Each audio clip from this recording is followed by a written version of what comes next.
Hey, welcome back to the Photo Banter podcast. Before we get into today's interview, I just want to let you know about our new Patreon page at patreon.com/the photo banter. If you've been enjoying the podcast and would like to support, you can go to patreon.com/the photo banter and you'll get access to the podcast 2 days early. And on today's podcast, I speak with the photography team known as Williams and Hirakawa, which is comprised of photographers Mark Williams and Sara Hirakawa. They've worked with clients such as Vanity Fair, Time Magazine, ESPN, Variety, and Glamour, to name a few. In this interview, I speak to Mark and Sara about how they partnered as a photo team and how they operate as a team. I also speak to Mark and Sara about their approach to marketing and how they kind of manage the ups and downs of a freelance career. Williams and Hirakawa have accomplished a lot within photography, so I was really excited to get a chance to speak with them. So I hope you enjoy it, and thanks so much for listening. Well, Mark Williams and Sara Hirakawa, welcome to the podcast. Really excited to talk to you guys. I guess just to start off, I was kind of curious, like, how's the last 5 months been for you guys? It's a crazy time to be alive. I looked on your Instagram. It seems like you guys have been shooting a little bit, but I guess how's kind of the last 5 months been for you guys? Yeah, you want to take that, babe? Yeah, well, thanks for having us. Yeah. Excited to talk to you. It's definitely been a weird time. But I think, well, first of all, I think it's really kind of made us feel like grateful for just our lives and just what we have, and just feeling really grateful, overall. And just, I think it's really kind of made us appreciate our family and our career and just the life that we've had. So Yeah, that's probably number one. We've spent a lot of time with our son, and it kind of gave us more time to kind of focus up on him. That's been a gift, because a lot of times I feel like he kind of gets a little overshadowed by our career. And so that was really nice to have a moment to be able to do that. And then I think, I don't know. Do you guys feel like, have you guys been still kind of been inspired to be creative and shoot photos? Because I know for myself, like, at least for the few first months, I was kind of lost. I know, like, now, like 5 months into it, I've been getting kind of like getting a better routine, and now I'm kind of working on some little projects here and there. But I guess creatively, the last 5 months, how have you guys been feeling? Yeah, I feel like it's been kind of the same for us. It's been a reset, I would say. I mean, 2020, it really started out strong. Like, there was a lot of assignment work. It was like a really welcome thing. I mean, we were just like, I can't believe how busy we were. It just seemed like across the board, I know a lot of people that were busy. And then were good jobs. And they were good jobs. And it was like, this is fun, like, and not that it isn't always fun, but like it was especially a good year. Portfolio pieces. Yeah. And then just like all stop, and then I don't know that, like, I guess we stopped shooting, but we had been doing a bunch of personal work right up to that point. So it left us with a lot of editing to do. Yep. And then, like, there was the whole, like, oh, you know how you shoot a bunch and then you get this pile of work behind you that you're just trying, I need to get to this, but like never get any time. We always have like a backlog of like images to retouch, videos to edit. Like, I think terrible at putting things out on Instagram or anything like that, just because it's like, we're just on to the next. Yeah. I want to keep making, because that's what's fun for us, more so than putting it out, I guess. Yeah, sometimes it becomes a chore to kind of go through and edit and retouch things. So you guys got an extra person each, so it should be easier, right? It's not like I mean, I guess we don't have anything to compare it to, but I'm just messing with you. I saw on your Instagram you guys did a shoot, it looked like in July, for, I believe it was like a magazine out of Hong Kong. I think it was called Tadler. Yeah. How was that, like, this approaching shooting during a pandemic? Were there kind of any challenges? What was kind of your feeling going into that, and like, how was the overall this experience kind of producing that project, I guess? I think, well, number one, we've been trying to veer a lot of our shoots outside, just because it's just, feels better for everybody, I think. Yep. So we've been doing that. And then, we just work with a much smaller crew now. That's huge. And that's been a big thing Okay, first of all, I want to back up a little bit, Yeah, like, man. because there is two of us, and like I always want to get it in. This is great. Yeah, yeah. So, okay, through the pandemic, one thing that we really noticed that we missed was our photo family, like being on set with our crew, with production, like our editors, like just we missed it, Yep. like and that's been really hard, and. Yeah, I mean, we have a lot of good people in our industry, and it's a good community. Mm-hmm. And yeah, I didn't realize how much we miss those people when we all you take it for granted a little bit, like, oh, hey, good to see you again. You're at the studio, or like you're on location. You haven't worked with the same circles or whatever. And I don't know, like you really miss. There's a lot of good people in our industry, and like it's been weird to be away from them. And like that, like going back to shooting, you realize how much you miss them, and how like good everybody is, and how professional everybody is, and how like we've got this new thing to deal with, and how much they add to a shoot. Oh, definitely, especially like when you guys are doing like advertising, or even some of the bigger like editorial shoots where it is a production. You literally can't just do it yourself. Like you need the people, you need the stylist, because that's their own skill, the assistant. So it's like, this kind of shows you it. Once you lose one, it's like, all right, how are we gonna figure this out?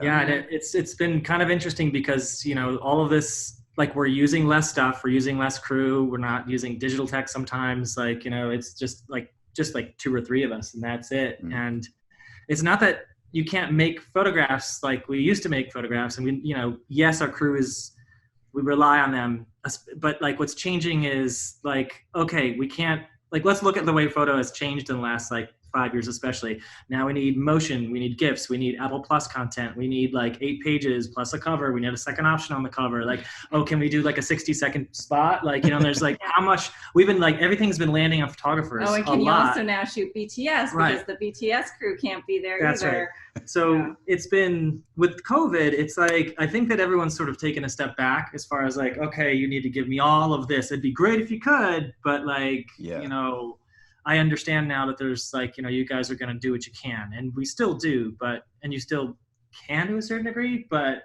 it's also nice to sort of strip the whole thing back and just, I guess, approach it from a very simple like point of view, and just follow your gut. There's a new freedom, I guess. That is like it is an interesting point, because like when you think about when you first get into photography, generally like people just have like one camera, one lens, and that's all you work at. Right. And then the further along you get down the line, you start picking up all this other crap, and those tools work, they're good, but then sometimes it's like, do I really need it? Like, it's great having the 2 monitors on set, but like, do I really need that? Like, I can just have a laptop, and it just shows you like, hey, it's just what's weird, it's like the more stuff. It's like anything you got more stuff, it's just more shit to deal with. It is, and it's not all, it doesn't always equal good photographs. Like sometimes the best pictures we've taken are like out the back of our car, like whatever, with, just us, and like a model or something. So No, it's an interesting point. I guess to go back, like, how did you guys kind of get into photography? Maybe Sarah, you could talk a little bit about yourself. Like, how did you kind of initially pick up a camera? Well, I started out painting and drawing as like, since I think I took like classes at the Art Students League, like drawing like nude models when I was like in like 5th or 6th grade, which was kind of weird. Like, I don't know why my dad sent me there, but I was like the youngest kid in those classes. And then I went to LaGuardia, which is like a arts high school in New York. And I was just kind of on track to like, I really wanted to be an artist. But then somewhere along the way, I think it was maybe like when I started thinking about college and stuff like that. And I had done a lot of like summer camps and like, Saturday schools, like in like New York art colleges like Pratt, SBA, and Parsons and FIT and all that. And kind of came to realize like, okay, well, first of all, I don't need to go to college for, fine art and painting. I already have a pretty good education in that. And then was feeling like, well, practically speaking, I don't know, like sometimes, in your heart, like, can I be a painter and can I make it as a painter? And I don't think that I felt confident in that. And I was feeling like I had a lot more to explore in photography. I had taken a couple of photography classes in high school and stuff, and it was an area that I felt like I wanted to explore a little bit more. And then so somebody told me like RIT was a good school, Nice. and go Tigers, go Tigers. And then it came down to money also for me, because I don't come from any money. My parents, told me like when I was looking for colleges, like they couldn't afford college for me. So I knew that if I was going to go to college, I needed to get like a full scholarship and stuff. And were they like supportive of your like creative like endeavors? Yeah, they were. My dad's always like, he wanted to be a painter himself. So I think he was very supportive of me going into the arts, which is unusual, I think, for a Japanese parent. And he supported it. Yeah. If anything, it was like if I was watching TV, he'd be like, "Why aren't you sketching or doing something?" Wow, that's awesome. I'm glad I had the same thing with my parents. So they're always supportive of my photography, because I know certain friends like they don't have that, because they're like, go be a lawyer, go be this, whatever. Which is like I understand, but it's like I now that I'm a little older, I'm like really thankful that my parents were supportive of like everything I was doing. I mean, being a parent now, like I understand that you want your kids to be like secure and stuff, but also having taken the path that we did, like I also like, and seeing our other friends that did go like the 9-to-5 job route, like, how now at like this point in our lives, like I realize like if you don't fill that void, then there's something later on that's gonna like kind of scratch at you, like there's questions of like, well, what ifs or whatever, and that's also like not a great path either. So with our son, where I feel like for us it's like just do what you love and you figure out a way to, we'll see, No, you guys he'll be good. How about you, Mark? How do you kind of get into photography? Well, all right, so I grew up in Rochester. Okay. My mom worked at RIT, which is why I went there. There was like no going anywhere else, and that was it. But I grew up in Livonia, New York, which is pretty small. It's like about an hour south in the Finger Lakes and of Rochester. And so with photo, like I took photo in high school, like 1 or 2 like photo 1 classes, photo 2 classes. But like I thought that it was like, oh, it's like shooting weddings and portraits of like high school kids and like, small town. I didn't really realize that there was this world out there, that was like magazines and, advertising. And there was so much that you could do in photo, which I got when I went to RIT, because I started in industrial design and graphic design. Oh, wow. And all my friends, I had a lot of friends in the photo department. So I'd go across the bridge and go over there and like, man, the chemicals smelled good. And everyone's like building stuff in the studios. Like, this is rad. And I'm over there working in the design side. And with ID at the time, this is the 90s, like, basically I'm drawing Motorola pagers, and I'm like, that is way more cool. And like, look at, they got all the cameras, they got all the lights, all the toys. And then I didn't even know, like, oh my God, all these, like, I was like, oh wait, that's like how Rolling Stone works, is like, oh, they commission a photographer and they go shoot a band, like the ones that I listen to, and then you can build a set and then you can light it. And then it was like my head was exploding with how rad this was. And then I started thinking about like, oh no, but, how am I going to afford the film, and how am I going to afford to go and do this, and it's expensive and there's no guarantees, but whatever, like, I don't know, I'm going to try, and that was that's kind of how I landed. So I was a little, like, basically I transferred over after about 2 years of design. And then I met Sarah in photo 1 in that first class. Wow. But she was out of my league at that point. There was no way. She was like this New York girl, and I was like this kid from a farm town. I saw on your website, you wrote on your bio thing, you thought that she only dated Asian guys. That's true. My boyfriend at the time was an Asian guy. I laughed when you wrote that. That's hilarious. I know. I guess I don't even know. What are you gonna do? No, it's a good story, man. I guess. What do you kind of remember about your RIT experience? Like, looking back on it now, do you feel like it was a valuable experience? Like, this kind of going through that program? Absolutely fantastic. It was insane. Like, so many good friends. Learned so much. I mean, the whole world, to me at least, was opened up. Like, I mean, with the New York trips, the Dennis Duffabau would take us on, like I mean, just sitting in the office, like of like George Pitts or like whoever, like at the time that we were there, like, you know, like editors and other photographers, like going to Raymond Meyer's studio. Like, Wow. it's just like, what is happening and who are these? This is insane. How do I get it? How do I get into this? Yeah. Like, you know, it's also a really good community of people. You know, I think we had a really good class of people that just pushed each other. Yeah, and it was we're all great. like, Yeah, because you guys had Jonathan Saunders, I think Joe Torino. You guys are in the same kind of time.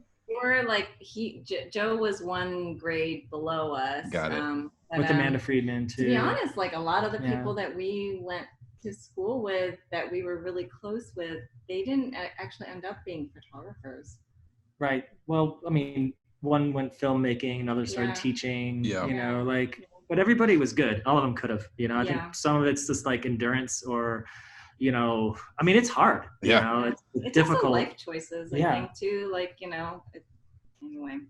No, no, definitely. I still have battled those things sometimes, even for you, like even at this point in your career, because like I'm sure there's still times where some years are good, sometimes they're bad, and it's like up and down and kind of navigating that like every day. It's like every job you got to treat as your first one, you know, like with everything to prove, you know, and that desire. There's no like laurels to rest on in our business. No phoning it in. There's no such thing. No, yeah, because like if you like whatever, you guys have shot for ESPN or Glamour and you've shot covers and you might have killed the last 9, but then if the 10th one doesn't come out good, they ain't calling you for that 11th one. You're done. Very short-term memory kind of business we're in, and there's always somebody new that's coming up that's with talented. Yeah. There's a ton of like good people out there these days, and you know, I think we kind of have come to realize we're not special, you know. Okay.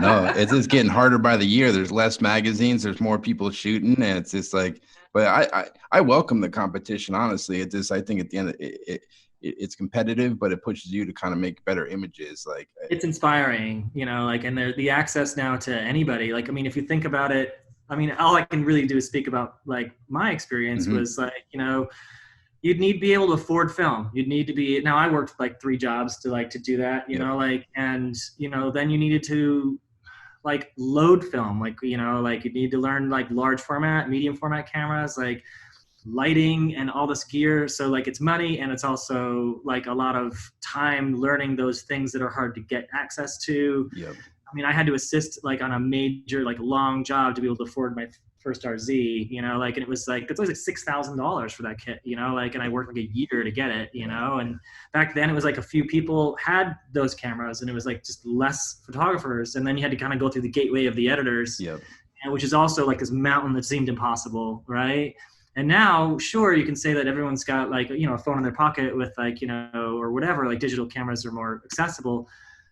Ultimately, that's a good thing, because I feel like just the work across the board, whether it's higher production or lower production, is inspiring and really good. And now that opens up access to a whole bunch of people that couldn't afford to move to New York and like, you know, hunt down a photographer to assist or get, you know, into the ear and in the eyes of like an editor and get a chance. Because I mean, the chances are like this big, you know, it can be really difficult. Oh, yeah. It took me like 10 years, you know, like seriously. Oh, like, for sure, man. And it's like, I know for myself, there've been clients I've like marketed my work to for like years, like get no response. And then like after the 5th year, you finally get like an email like, hey, we got a job. And it's just like, yes, feels good. It happens. It just happened to me this week, man. I was like, congratulations. Yeah, dude. So I was just like, it shows it's consistency. That's why I always try to remind myself those days where I'm like bummed out. I'm like, all right, just getting those reps in every day, doing whatever you got to do, you know? Yeah. So when you guys got out of RIT, like at that point, had you guys already teamed up as like photographers together? Like, how did that kind of start? I mean, we actually got together working on a project at RIT, but once we graduated, like we pursued our own careers, you know. I mean, Mark assisted, I studio managed, and then we both worked on our own books separately. But we would help each other in every shoot that each other did, you know. And then over the years, we just kind of, I don't know, like our ideas of where we wanted to shoot or who we wanted to shoot. Like I always was like predominantly fashion, and Mark was kind of more like music and portraits, but somewhere along the way, like as we helped each other, like I think the last shoot we did separately, we literally shot back to back. Like I shot on a Saturday, he shot on a Sunday, I think, in the same location, like, right? Yeah. And just different models, but we were just like, why are we, like, we're doing double time here? And it was Sarah's idea to get to shoot. Oh, really? Yeah. and like, because like when you looked at your work back then, like you're doing, like you said, you guys each had your own book, you're doing your own thing. Mm-hmm. Did you kind of have a similar style and aesthetic, or like, because that's interesting to me. I'm sure you guys get asked this all the time, because like photography, art, everything is so like individual. Everyone's got their own eye, how they view the world. Like when you look back then at the type of work you were doing, was there like a commonality to it at all, or? That's a really good question. And I don't know that anyone's ever asked us that before. Well, what's weird is like our process was like the opposite. Yeah. Like I'm like the person that's like working on something for like days and days and days. Like I put hours in. It's like, you know, I belabor over everything. And Mark, like, you know, even in school, like we would have the same project and I would like work on it for like the whole week, all-nighters, day after day.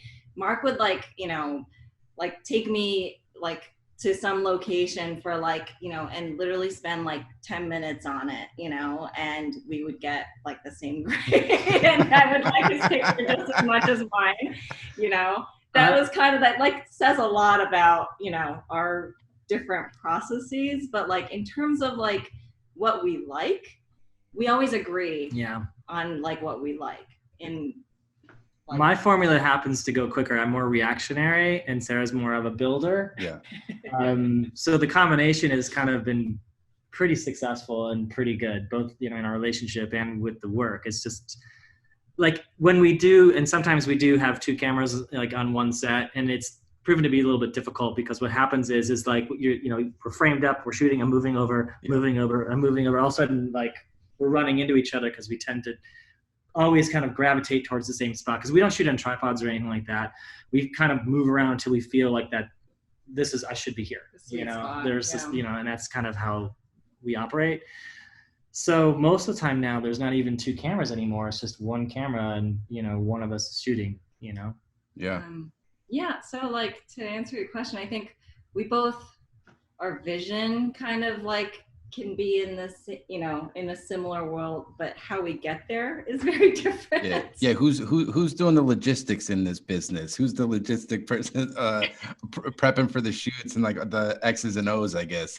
All right. Well, I mean, because like, so we both came up through like assisting and Sarah studio managed, because that was sort of, I mean, in the 90s and 2000s, like early 2000s, that 10-year span between like 95 and 2005 is kind of where we were when we were coming up. And, you know, I was huffing gear for photographers, going up a lot of staircases, lots of big, you know, lots of steel, lots of large format cameras and stuff like that. So naturally setting gear up for me is my comfort zone. Yeah. It's like, you know, and with Sarah, she's much more like in the idea world, you know, like, I mean, people she would work for, she would be doing a lot of art direction for, a lot of like, you know, props and looking at clothes and like, you know, a lot of like more of the stuff up here in the head, you know, like a lot more of the eyeballs. So like, I think naturally we kind of just fall into there, if I'm not wrong. I mean, we always consult each other all the way through, you know, but like for the most part, if we're getting ready for a shoot,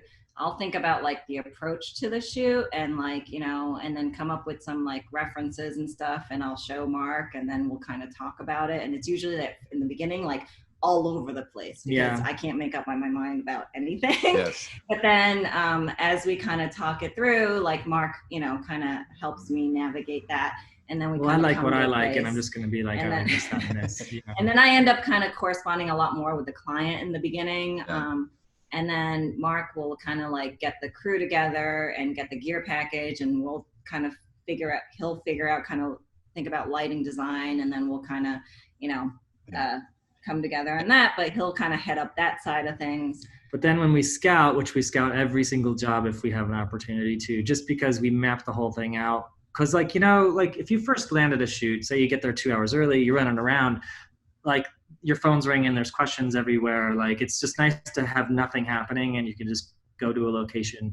and just have it speak to you, right? Like, and it's like snap some photos, so, go back to your house, look at the location photos and everything. It's just and feel it out, you know, and like, so yeah, Sarah, like, you know, has pretty strong opinion about like where we're going to do things. And then like, you know, let's just say like we get there and we're doing the pre-light and you know, if I set a light and it doesn't look good, like I will know about it in like 2 seconds. Like, you know, Sarah's very good about like, you know, like that doesn't look good. You need to change that now. And I heard from an anonymous source that you guys have, for each shoot you create a binder. I don't know if you still do. Who's your anonymous source? I can't release my sources. I think I know. I have a feeling I know who it is. Is this something you guys still do? And what is it about the binder? What's in this binder? Like, I guess. I mean, basically, it's a book of like references. I mean, it has all the information for the shoot. It's just like it's like studying for a test, honestly. And like by the time you get to it, sometimes I don't even open it, and other times I refer to it a lot. It depending on, you know, the shoot. It basically has, the biggest thing that I use in it is the references for like body language as we're going through a day, especially if we either have like a very acute time or like a long shoot where you're doing like 20 shots or something. So just like different poses and stuff you want to like try. Poses. Yeah, like if you're sitting, like these are things we could do, or like especially groups, like, you know, groups are like really huge when it comes to, like if you're shooting like 6 people or something, like how many ways do you organize a group? You know, like things like that. Like when you're shooting, sometimes like your brain just kind of like after a while you flatline with like ideas, and that book is always there for me of like, okay, what else did I think about before but I'm forgetting right now, you know, like so I find it really, really helpful. And then the other thing it has is like hair and makeup references, because it's a lot easier to show your hairstylist or your makeup artist like a reference of something visual rather than using words, because words can be interpreted in so many different ways. Not to mention all of us in this industry are probably visual people, including those guys. And like, it's like, oh, what kind of lip do you want? Like, oh, well, I don't know, something like, you know, a little blushy, or what does that mean? You know, like dewy, is that a little wet? Is it shiny? Is it matte? Like, how about this? And just point to a picture. And you're like, okay. And then I also print out like our location scout selects, and so I can communicate to like our wardrobe stylist, okay, this look is going to be sitting, or I was thinking we'd lay down in this one, or, you know, because there's certain, in fashion, like there's certain looks that do not sit well, or that, you know, if you have a pant, like maybe you can sit with your legs wide open, but if you have a mini skirt, like you're not going to want to do that, you know, stuff like that. Like, I think you don't want to be. It's smart, because like if you run into like a situation on a shoot where you're just looking for another idea, you can take a step back, look at this book and be like, all right, let's like start over and try again and try something else. So that's a really interesting thing you guys do. It's really smart. I mean, it speaks to like my whole like being the Japanese, like overworking, like doing like my homework almost like we're doing it, but honestly it's really helped in a lot of instances. And sometimes I feel like, God, you know, it's so much work, and you know, like sometimes you put all that work in and you don't touch it, and other times like you're like looking for a lifeline. Oh my gosh, here we go. We're using this. You know, plan for the worst, hope for the best. So when you guys finally partnered up and you're like, all right, we're going to team up and we're going to try to do this as a business together, did you kind of have a goal in mind of like what you wanted to shoot? Like, I know, Sarah, you said you wanted to do fashion, and because like the interesting thing looking at your work is that you do a lot of different things. Like you have fashion, you do lifestyle, you do like just some like celebrity portraits, beauty stuff, travel. And that's like a hard thing to do, like, and make it all look cohesive. So I was just kind of curious, like, when you guys first started out, what was the goal, and like how do you approach all that? I guess survival was the goal. You know, I think part of it, you know, we just love shooting, we love photography, and to us, I don't really like, there are times when I want to do fashion, there are times when we want to shoot like, you know, portraits. Like it's not we were criticized for this early in our career. I think we met with a couple of reps that was like, you really need to like, I think have a niche. You need to show like a unified front or something, or like pick a lane, you know, or something like that. And I think that, you know, I don't know if it's helped us or hurt us or what, you know, in our career, but it's just something that I think one thing I could say is like, you just have to be yourself, right? In this life. Mm-hmm. And so for us, like, we love it all. So we've shot it all. And a lot of times, you know, the jobs kind of take, you know, you shoot one thing and then it leads to the next and leads to the next. Like, we shot like one thing with like, I think it was a test with a girl with a big balloon. And all of a sudden, like, Condé Nast Traveler called us to do a cover kind of using that as an inspiration with a big balloon. Wow. And then it led to like all this travel work. I think it was like 8 covers that we did for Condé Nast Traveler, which we never thought about us shooting travel, but it worked and we loved it. And it was like amazing experiences, you know, but there really wasn't like, we didn't make a conscious decision that we wanted let's go shoot a travel book. Okay, it was more like, let's just shoot this idea. And then, you know, I think that a lot of us, you know, when we start out in photography, we're like, oh, I'm definitely going to shoot for such and such magazine, or I'm definitely really want to shoot for like such and such client. And we definitely had those. And I can tell you, I don't know how many we actually ever got that we thought we were going to get. Yeah. And then you end up getting ones that you don't expect. And then you just try to do the best you can because, like, you know, you're given an opportunity. And I mean, one thing I tell you is we both, like, I wanted to shoot fashion, Mark wanted to do portraits, and that is our focus, those two things, although they're two very different things. Which if like a lot of our like heroes and a lot of people we looked at in like, you know, through the ages, you know, could do a lot, you know, I mean, like I mentioned Raymond Meyer before, like, I mean, he shot a ton of sort of Guy Bourdin-esque like fashion for Vogue, and then would also shoot architecture and also shoot portraits, and it was just Raymond Meyer's work, you know, like, and that's the way we looked at it. It's like, okay, you know, there's a through line in style. There's a through line in, like, if I pick up a camera or Sarah picks up a camera, it's going to look like us, just same as you, you know, like, I mean, you're going to come through it, you know, as anybody listening to this podcast, when they like, try to copy somebody's image. Just go take anybody on any of the podcasts you've done. I've totally personally tried to do this. Like, okay, I'm going to like this like X photographer. And like, well, we do that. And it's like, I can't get it to look like that. But somehow it looks more like me. Yeah. You know, like, and take those things. I think John Saunders actually. Yeah, he did. Like, he wanted to go on one of our shoots and he's like, you know, he had just moved to light LA, for us and on a shoot that we did. And then went and shot his own thing with the same light. And he's like, it just looked different. Like, I don't understand. Yeah, he's like, it didn't look like what you guys did. And I was holding the light, you know, all day. Because there's like so many factors. I think even it's not even just the technical stuff. It's just your personalities and how you interact with people is completely different how anybody else is going to do it. And it just comes through in the pictures. You know what I mean?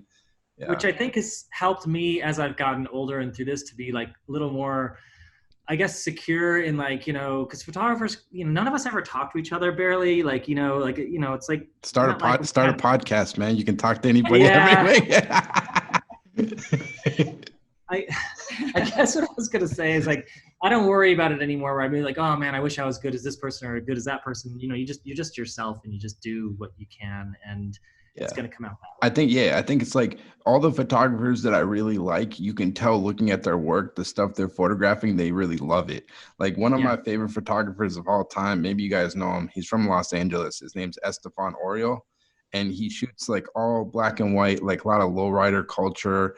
He's like Mexican, and just like the stuff he's shooting, you can tell he really loves it. And he's not really, I mean, he's doing commercial work, but you can tell he's just putting the work out there that he actually cares about.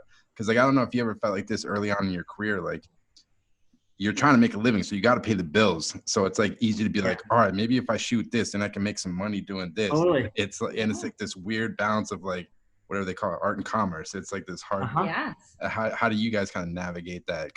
Well, the same. We went through that because, like, honestly, we moved from New York where I was starting to shoot a little bit. And then Mark, you were a little bit too. We were both kind of like right in the beginning of our careers, but then we decided to make this move to LA. And when we got to LA about, I don't know, 8 months in, we got pregnant. Okay.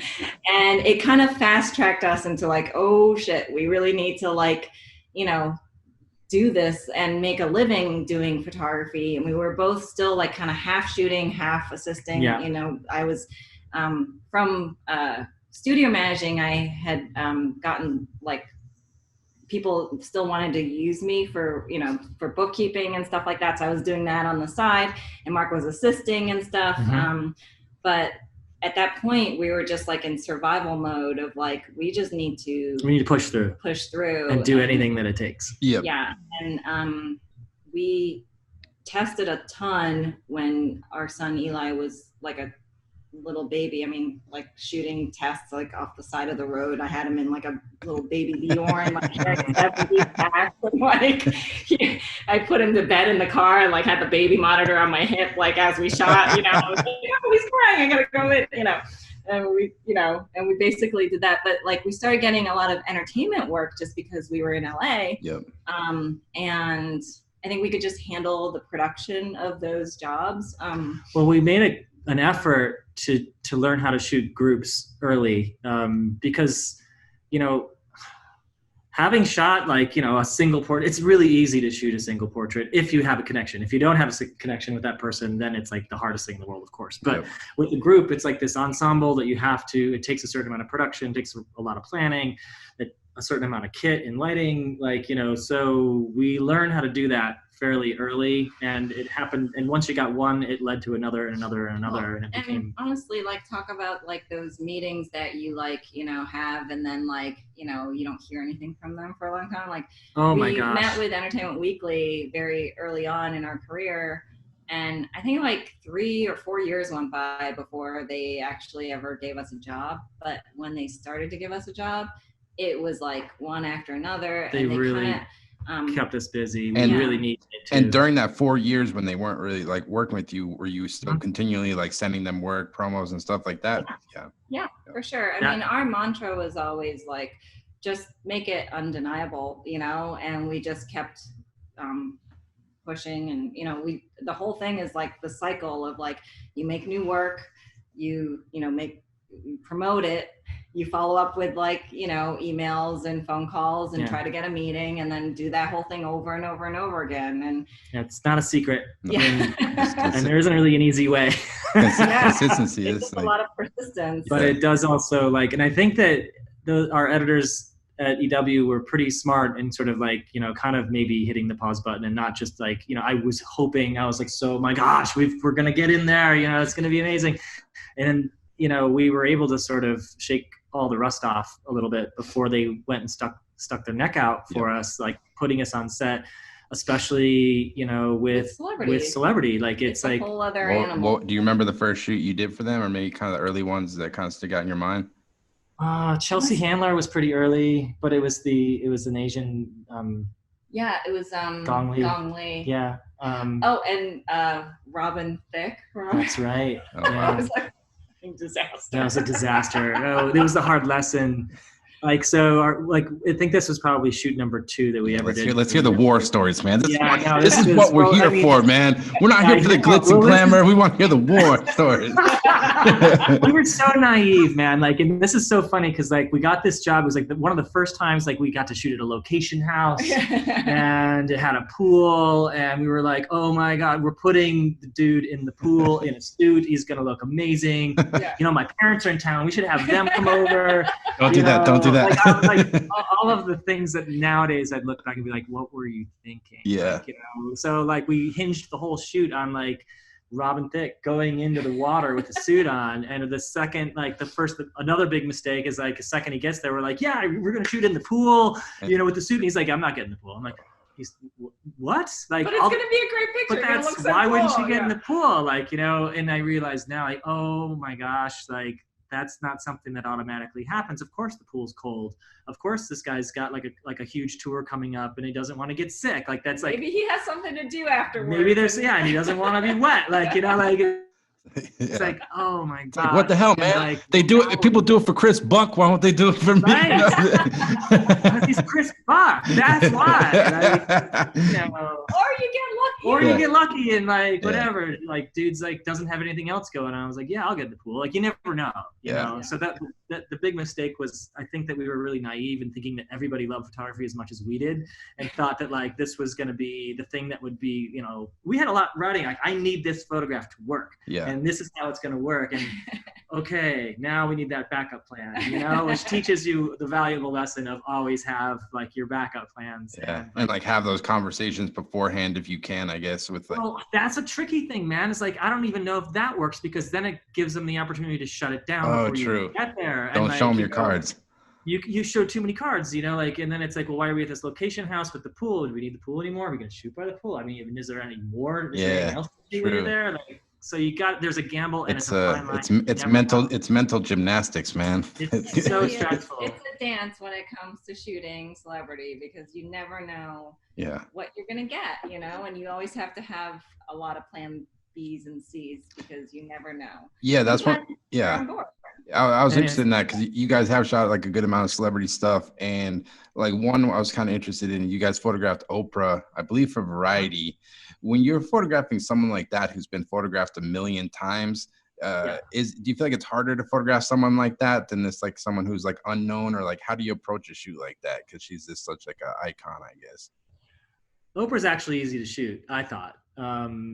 She's such a class act and such a force. I think that the hardest thing is kind of isolating the room to a certain degree, and like making it sort of like very kind of close and kind of intimate. Because it's easy for like, there's a lot of banter in the room, there's a lot of people, so you're gonna have to shut it down and somehow kind of turn everything off. And like, you know, with Oprah, like you're not going to get a ton of time. I think that on that one, that shoot, the Variety shoot, was only about 10 minutes. We've actually shot her twice. The second time we shot her, we had her for maybe 2 hours. That was a lot longer than that. So we were able, I think we got different reactions on both times that we shot her. But I mean, with Oprah, I think we lucked out where she was in a good mood. She liked the project. She trusted us quickly, but also like, I mean, this is kind of a tough reality of the business, is that like to get celebrity work, a lot of times you already have to have celebrity work to get approved by their PR, which means that going into a situation like that, we've already been vetted, which means that Oprah's going to then, we're sort of inside of a circle of trust to a certain degree. And that sucks, because like there's a lot of talented photographers out there that should get chances to make artwork with these people. I think it would serve everybody.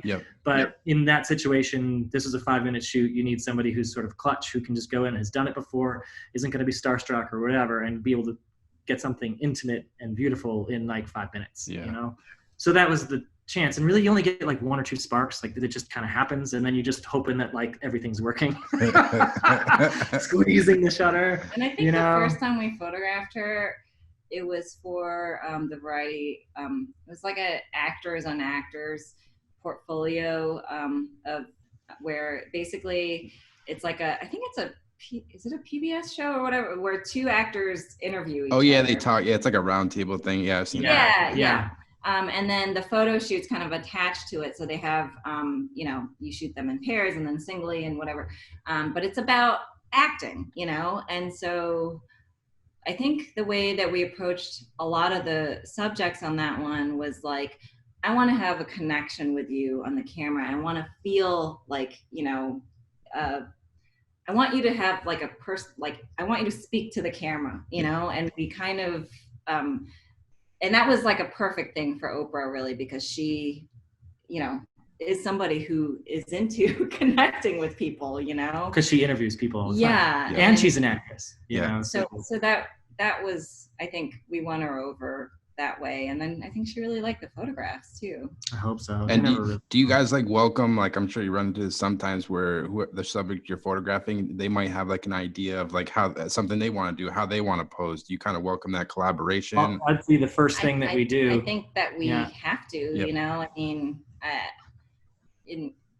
we have to, when you're shooting like a celebrity or anybody really, like you have to understand that it's a collaboration. It's not just, we're not dictators in that respect, you know, like I think maybe if we're shooting like a model or somebody who's kind of, you know, it's a different dynamic. But what? Well, I was going to say, there's also like, if you over direct off, this is just us speaking as our experience. This doesn't everybody has a different, so like, everyone's gonna, anybody listening to this has to do it their way. But something that I can say is like, sometimes we just don't say anything because I want to see what they're going to do. And like that awkwardness, the awkward silence can create tension. It create a bond. We don't know what it's going to create, you know, like, and you know, there's this thing that photographers have enjoyed like throughout since the very beginning, which is the thing called a muse, you know, like, and whether it's a model or an actor, like it's amazing to watch somebody sort of move through space, aware of you or not aware of you, however it goes, like, you know, and you just catch it, you know, and without direction. Now, of course, if things stall, like, well, what do we do next? You know, you guys, we have an hour. They're like, what do you want to do? And like, that's when we break out the binder. Now we go to that. But to begin with, it's really fun to sort of just see what they'll do. Now, models, they kind of take off, like a lot of the good ones, and they can talk all day about this. But like actors, it's like, it's different because they never really look at the camera. Like when they're at work, they're playing a role, you know, like it's not necessarily like, oh, I'm me here doing an interview. A lot of times they're kind of weird about that because they're used to playing somebody else, which is then like an avatar to and a lot of times the actors, they're playing off someone else, so they're like in a scene with another person, and they're not on the hook for who they are, you know, because like, oh yeah, I was like, you know, I don't know, like a scoundrel in that film, but in real life I'm not, you know, like, but like, well, what are you like really? Well, I don't want to show you those cards, you know, like, I mean, those are interesting barriers to get through, and like it's a trick every single time. It's different, you know. Well, and there are actors who love being photographed, who love the whole process. And oh my God, is that fun? And then there are people who really don't, you know. And oh my God, does that suck? Not really, because, like, you know, that's not why they got into acting for, right? I mean, they got into acting to act, like not to do like PR, you know. On their Sunday, on their one day off, you know, like at the wrap of a film. You know, and they did 4 other shoots that week, and that you guys are like 5. Exactly. And I think understanding that reality, you know, kind of like in the beginning when we were doing these shoots for Entertainment Weekly and stuff, like I didn't quite understand the other side of what they were dealing with, you know, and now that we've been through it quite a few times, like I have more empathy towards, you know, the actors themselves of like what they're going through. And, you know, so, you know, it still doesn't change us for wanting to get them in the pool. Always try. Number one thing is serve the picture. See, the error you made is you should have gone like, we're gonna have you in a pool that's on fire. So then you negotiate down. All right, well, no fire, we'll just be in the water, man. It's interesting. What can you do? You know, and I was interested in talking to you guys about you guys have been lucky enough, you photographed ESPN the body issue, I believe 2 times. I know you photographed Venus Williams and then I believe a NASCAR driver. Maybe I'm missing some other ones. I think we've done like 9. We've done 9. Okay. Oh, damn. All right. We're almost in 2. We're in 2 hands. Okay. Karen Frank, who has been like, there's a few editors in our career who have been just so good to us, and she's just one of those. Yeah, she's the best. She is the best. Yeah. Wonderful to us. And they've blessed us with like 9 of those shoots. What do you kind of remember about maybe your first one approaching it, and like is there one that kind of sticks out in your mind that was you're most proud of, or how's your kind of approach been to that? Because it must be kind of an interesting experience each time. I mean, there are always like these big to-dos because it is a big deal, you know. Those athletes have never usually not used to being walking around naked or being photographed at least naked. With the cameras around. God, every one of them have been pretty special. I mean, well, our first one was Courtney Force, who's a drag car racer. That was our second one. That was our second one? Yeah. Oh. But it was like really, really memorable, that one. Yeah, because like we got to go out to the desert and shoot like in like a heavy windstorm, and it was not supposed to be a cover. And then like we had a really good collaboration with Courtney, and it started out with like her father, John Force, who is, you know, a pretty big time racer as well. A very strong personality. He was really like kind of protective over his daughter. Understanding. Yeah, sure. Yeah. And it's a little bit of a different culture in sports in that, like, you know, drag racing is different, you know, than say shooting a basketball player or something, where I think that they were concerned with like, she's nude with a, you know, a race car, you know, like it kind of falls into like some stereotypes and stuff. And I think they were worried about, you know, kind of the tastefulness of the shoot. Yeah, I know what you're talking about. Yeah, those type of like shoots. Yeah. Yeah. So, but I mean, obviously that's not what we wanted to do with her. And the photographs came out great. And I think one of the ones that ESPN really liked was, it was so windy. And we were shooting out in the desert on a dry lake bed. And we had those parachutes that slow down the... they deploy when the car's slowing down as brakes. Right? Yeah. And like, how do those shoots work? Because that's one thing I was interested in. Because like those shoots are really interesting because sometimes some of the photographers on the body shoots, they build sets. Is the creative direction more from the magazine being like, hey, we want to shoot in the desert, or is that your guys' idea, or how does the creative approach come together, I guess? They've been pretty open to our ideas. It's kind of been both, right? Well, it's been all over the place, but most of the time, you know, you've got certain restrictions. Where are they going to be? How far can they travel? Like, you know, what was done last year? Like, what's already been shot this way? Oh, we want to do a water set. Oh, sorry. You know, Peggy just did a water set. Like, okay, let's do like, you know, what else can we do? So you kind of deal with those limitations first, and then we kind of basically like get on a call with everybody and discuss and send over imagery and discuss like, you know, what the approach is going to be. At least that we'd like to do, and they're either like high fives, let's go, or it's like, let's like maybe retool it, you know. I can't think of too many times when it's been, you know, well, like James Hinchcliffe, our last one, he's NASCAR, right? Yep. He's IndyCar. That one was like, well, we have access to this racetrack, and it was like, well, okay, let's definitely shoot there. So that was kind of more like that was set right off the beginning. But like, for instance, with Courtney Force, it was like, well, let's shoot it on a dry lake bed because, like, you know, drag racing, like that's, you know. Well, awesome. Okay, it was either do we want to shoot it at a stadium, which has stadium seats, which it also could be like maybe somebody's working there, maybe it's going to be tough for privacy, or we go out to like where they used to do like speed trials, like to a dry lake bed where you can just drive really fast and there's nobody around. So it's like, I want to go to the place that looks beautiful and there's nobody around. Like, basically. But she had to be willing to drive there. True. Super close. So that's a negotiation. That was a negotiation that ESPN worked out for us. And she was willing, so that was it's such an interesting thing. I feel like it's almost more pressure because they photograph, I think, whatever, like 8 or 10 people, and it's like the best photographers in the game get it, and it's like a prestigious thing. Like, you know, Joe Pug's going to be in there, Marcus Smith is going to be in there, maybe Carlos Serrao is going to be in there. So it's like you feel like you really got to bring that A game to that body issue, I guess. What's funny is we always tell the athletes, like, because they're competitive, obviously, right? They're athletes. Yeah. And one of the ways we try to get them pumped is like, well, this is kind of a bit of a competition, you know, like you want to stand out. So like, let's bring it on, you know? And, that's right. It's the same for us photographers, you know, I mean, not that we're like, you know, but you're actually rooting for everybody who's in that issue to be good because you want the issue to be good. Of course. Like it speaks and everybody sees it. So like, you know, like that's it. It's high fives all around. It's like a critique at RIT where like you're putting it up, you know, putting your work up with like your peers and like you better be like bring your A game and like make, you know, because you know who else is going to be there. You know, it's scary. No, you're right. Yeah, that is a good comparison. Yeah, it's motivating for sure.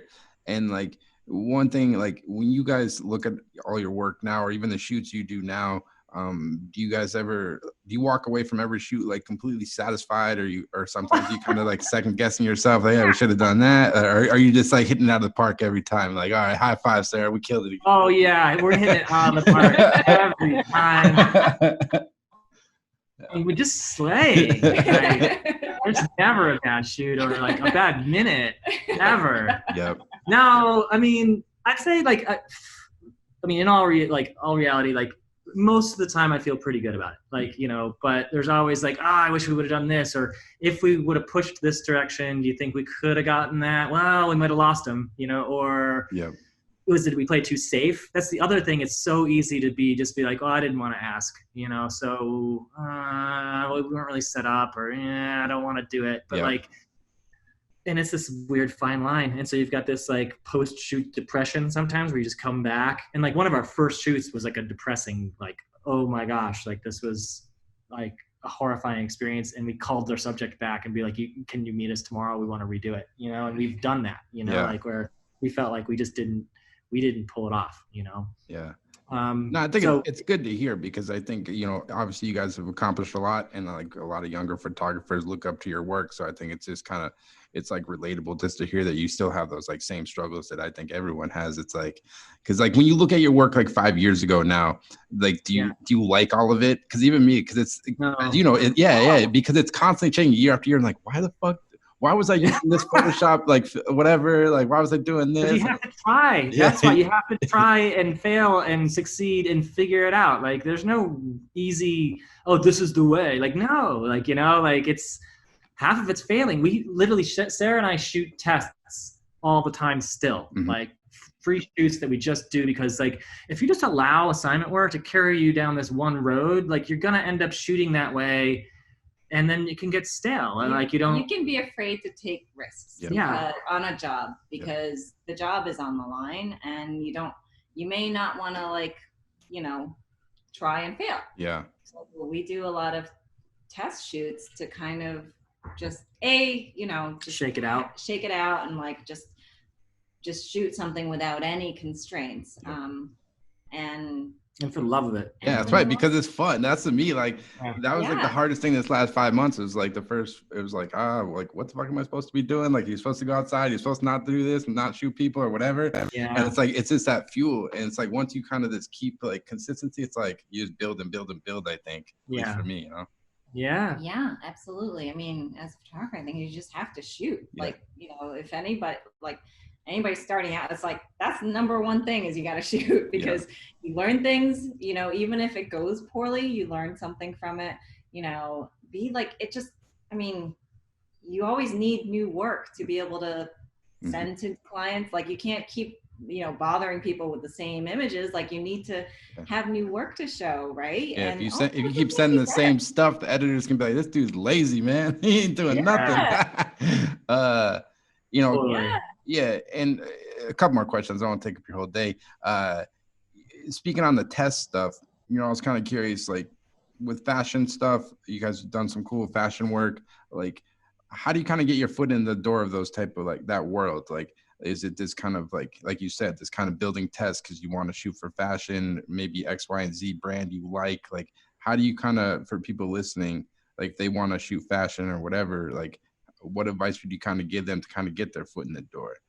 That's a great question, because like this fashion is an industry that I don't think gets a lot of play in, like, you don't see a lot of it like in the awards and stuff like that. Well, in like certain photo communities like PDNs or communication arts, and you know, love all those places, but there's not exactly like, they're celebrating a certain faction of photographers, I think, a lot. Rest in peace, PDN.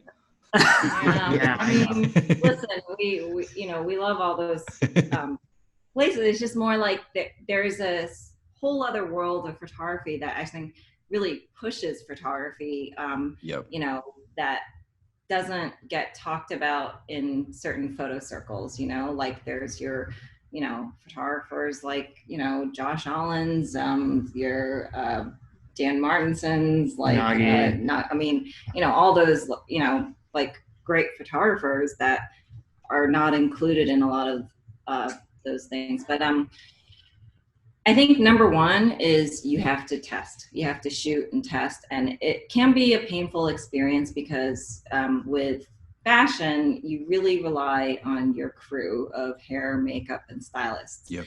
And in the beginning, it's hard to get access to clothes. And it's hard to, you know, get good people to work with you. And like having a good hairstylist makes a huge difference when, you know, or having a bad hairstylist or makeup artist can ruin a shoot, you know? So finding those people that are like-minded from you is number one. And then you just need to do a lot of testing, you know? And we shot a lot of lookbooks. Yeah, we did start out shooting a lot of lookbooks and that, you know, with emerging designers. We did that, and they didn't pay very well, but there were book builders. Great work though. It was super fun. It's a lot of shots, can be like 22 to 30 looks in a day, and you're trying to make every one of them good. Sometimes we were doing like lighting every single one of them in different places and doing company moves. It was crazy. Like it's like we just pushed those kind of opportunities beyond like the expectation, just so that we could kind of, you know, make more of a book for ourselves. And then even now, like when we test fashion, sometimes I'll do the poll, and, you know, be like thanks to like the internet these days, like you can just order clothes and rack up your credit card and then return it and like create a book that way. It's definitely like something you can do, you know? So I would say for some, you know, emerging like fashion photographers, like that's a way that you can go about it. If you can't find like a fashion stylist that you agree taste wise with, you can just pull your own clothes and like, you know, just start simple. And like how and like with the fashion stuff, because that's a world I know nothing about really. Is the fashion thing like, are you guys just like super into clothes? And do you feel like if you're gonna shoot fashion, do you really need to like understand that industry of like the new hot designers, or just like, I don't know, the details of the fabrics and stuff like that? Is that like something that's like important to pay attention to, you think, if you're going to be a fashion photographer? Or like, how do you? Well, like everything else, everybody comes about it from different roads. And there are some people that break into fashion just by being like fine art photographers who then catch the eye of like, you know, a Vogue or New York Times tea editor or something like that, you know, and then they then take how they shoot and then shoot fashion with it, like your Jack Davisons and, you know, people like that, you know. But then I think once you're in the fashion world and you're shooting fashion on a regular basis, I think you do need to know a little bit about fashion to like, you know, navigate conversations with, you know, with clients. And also, you know, practically speaking, like I think understanding how clothes look good and like what you can do with those clothes, I think is really helpful, you know, especially if you're going to shoot for like a brand, like they're going to want their clothes to look their best. So like, you know, like I was saying, like if you have like some kind of like look that just is better standing, like, you know, understanding those things definitely helps, you know. But it doesn't mean that if you love photography but you don't know anything about fashion that you can't do that. You know, like I come from, my first job was on a farm, you know, I worked at Pizza Hut, you know what I mean? So it's not like, you know, I come from this like, I don't know, this place where I was like flipping through pages of Vogue and like, you know, Googling over fashion. You mean you don't got like Gucci loafers on right now? Or I don't. I have Uniqlo slippers on. It's. I think it always comes down to like in fashion. I think that they're also into the history of fashion and the history of photography, and it's like a visual place where you can make amazing photographs and then get mused out with a beautiful model or like whether it's a girl or a boy or a group or whatever. I mean, there's just so much to do in it, like, and it's just such a wide open world. It's freedom, you know, like it's really, really fun. It seems like they really welcome like creativity, like just when you look at the photography, whereas like sometimes like when you get into like advertising, like lifestyle world, it can kind of get pretty stale sometimes just because it's just like, let's shoot this product with people standing around a campfire or something, like stuff like that, which no hate on that. I'll shoot that. No. But when you look at a lot of fashion photography, it's really, you can tell like the people involved with it are very creative and stuff like that. Well, I mean, there's a modern side of it. You know, there's also a romantic side of it, but the modern side of it does push things. And I think that's what, speaking to Sarah, what Sarah was saying about like how a lot of some fashion photographers, you know, are definitely pushing the photographic industry. Like I can say a lot of my influences have been fashion photographers just because like, it's just amazing to see the whole thing push forward and, you know, like come up with new ideas and shoot things in new ways that, like, you know, surprisingly with less stuff, by the way, like, you know, like you don't necessarily need as much gear to shoot fashion. Like it can, like a good looking subject, beautiful clothes, and the sun, like kind of simple ingredients, you know, like, and then it's like, what are you going to do with it? So you get to lay it out on the line for yourself, like, you know, and it's selfishly, it's like really fun to do, you know, like weird concepts and odd things and throwing things way out of focus and not caring. Like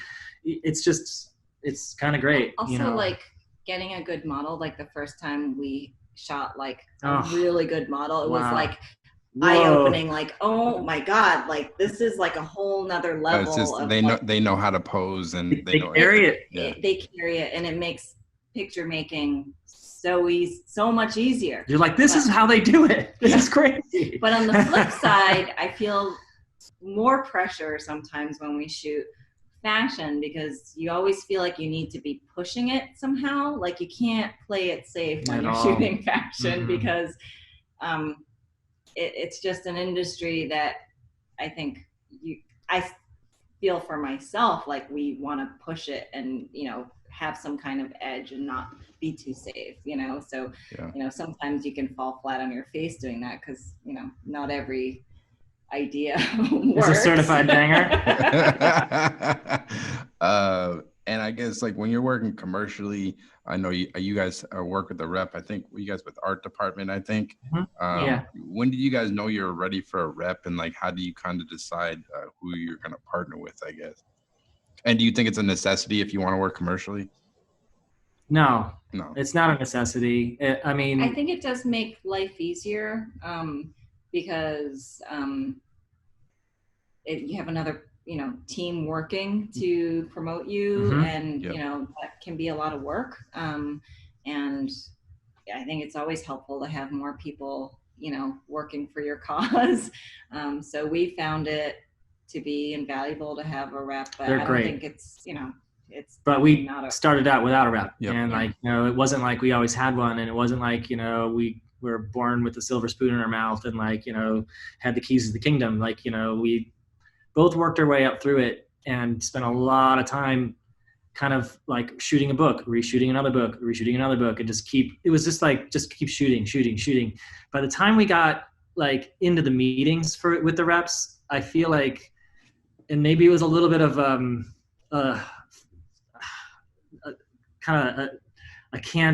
this has to work kind of thing, because like we had a kid on the way, 10 years under our belt of like assisting and studio managing. Like we have to make this work. I don't care if you sign me or not. I'm just going to keep going. Like we're just keep shooting, you know, either sign up or get out of the way. That was basically how we felt, you know, like, and I know that sounds probably a little egotistical, but it was survival.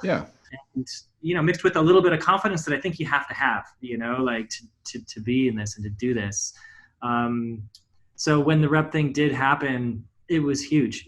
Felt like, I mean, it was like a life changer as far as like just feeling like, okay, we're here and this is amazing. And I hope this lasts. We better get to work, you know, because now you got to feed them too, you know, like it's like you got to show up, because like, you know, just because you sign or they say, okay, we'll put you on the roster, that doesn't mean you're going to be there next year, you know? And well, and I also think there's a little bit of a misconception of like, you know, once you get a rep, you're going to be rolling in work. No way. It's your responsibility to like. You could be rolling in debt real quick, because a lot of those agencies, you got to pay them like X amount of dollars every year just to be on the roster. And then I've heard that story. I mean, at the end of the day, it's still on you. You know, like you still need to have work that, you know, speaks to somebody to like hire you. Like the rep can't make that happen. So we had a couple of reps in the beginning where we really didn't get much work with them, and then we once we were kind of going in our careers, then, you know, and then we got a rep, then it helped like they just helped us facilitate and also then get more work based on the work that we were already doing. But you know, right in the beginning, it didn't really do anything for us. No, I mean, it's like, as an assistant, I always felt like, man, I can't wait till like someone's carrying my bags. I can't wait for like having a rep They're gonna like, oh, I mean, all those dudes are rolling in money, and I can't wait for that. It's gonna get so much easier. Oh, it's gonna get so much easier. Nope. And then I realized, it's actually gotten harder. It's gotten it's way harder. Yeah, there's more pressure and more work to be done, and it's a lot of responsibility. It is a lot of responsibility. Yeah. And when you were looking at the rep you wanted to partner with, were you looking at like the other photographers they rep? Like, do you feel like it's important that they rep photographers in a similar style that you work in, or like how do you kind of know that they're the right fit for you, I guess? I think, well, number one, like I think they have to rep the kind of photography that you might do, or like maybe, if they have a range of photographers, then like, you have to fit in that roster somehow. And it doesn't have to be that, you're exactly the same. It actually might, not be great if they had somebody who was exactly, like the same kind of work that you do or whatever. Yep.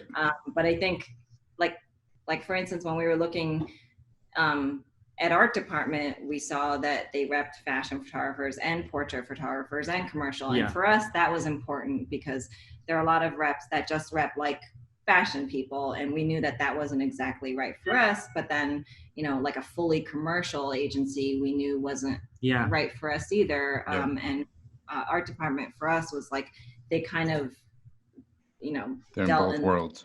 Yeah, they're in both worlds and did it well. And for us, that was, the reason why it made sense. That's good. And I guess to wrap up, like you guys been at this for a while, kind of accomplished it a lot. What's next for you guys? What's got you excited? Kind of any goals moving forward this year? It's a weird year, but I guess like what's next for you guys? It's such a weird year. And honestly, I think that it's just whenever especially this year, I think because it is weird, I want to just kind of pick up new cameras and again, just be thankful for what we're doing and what we get to do and just get outside and shoot. And I don't know, what I do know is I don't want to do what we've always done or just approach things the same way. I think it's nice to just change it up. Not to say that we depart too far, but I don't know. I mean, our goal has always been to be able to do what we love and then to have the jobs that kind of match that, if that makes sense. That's always been the goal. Do you guys write down goals at all or anything like that, or have lists hey, I want to work for this person or I want to do this, or not so much? We should maybe, but I don't know that we do that anymore. I think it's more of an overall big picture thing of keep it moving. Because I've shot so many different ways, is it in portraiture or in fashion? What is the ideal career? And we talk about that sometimes. Yeah, but I think it's an itch there's an itch that needs to be scratched somehow, and usually that dictates the next couple of weeks of what we're gonna go do. Yeah. Sarah will be I really want to shoot a black and white story with this girl, and I love these clothes, and let's go do it. Or I mean, you can't do it so easily with music and portraiture, being I really want to shoot this person. Let me just phone them up and let's see, unless it's somebody of course. Yep. But just go with your gut. You go with your gut, and I think a lot of it comes from visually. I just really want to shoot in this style. Yep. I think that's probably where we've been at lately. Yeah. And strangely, I think we've gone from using a lot of gear to these days we use very little gear, and that's been an interesting kind of progression over the years. And talking about the kind of overall picture, I think for us it's been moving more towards organic and kind of just a feeling that in our photographs more so than this client or this this kind of work is kind of what we've been wanting to push towards. So that's been kind of what we're. And then we just see kind of if there's anybody who wants to use us within that style. Yeah. And that changes. Hey, man. I like it. Well, Mark and Sarah, man, it was a real pleasure. I'm glad we connected. I appreciate you taking the time to do this. And for everyone listening, if they want to check out more of your work, where's the best place for them to go check out your work? WilliamsHirakawa.com. Or art department. Yeah. All right, cool. I'll link it and people can go check it out. And thanks so much. Hey, thanks a lot for us. doing this, and love the podcast, and like just super happy to be a part of it. Thanks so much. No doubt. Well, give a shout if you're ever in Boston. Give me a ring. Oh yeah, for sure. All right, later, guys. Have a good weekend. All right, cheers. Take care. So there you have it. That was the Williams and Hirakawa interview. Just want to thank Mark and Sara so much for taking the time to come on the podcast. Like I said, they've accomplished a lot within their photography, so it was a real pleasure talking to them. Definitely go check out their website at williamsandhirakawa.com, as well as their Instagram at Williams and Hirakawa. I'll put all the links in the description, but definitely go give them a follow and check out their work. And also, if you've been enjoying the podcast and would like to support, you can go to our new Patreon page at patreon.com/thephotobanter, where you'll get access to the podcast 2 days early each week. So any support is much appreciated. And as always, I'll be having weekly podcasts every Monday on Apple Podcasts, Spotify, as well as the Photo Banter YouTube page. So thanks so much for listening, and take care.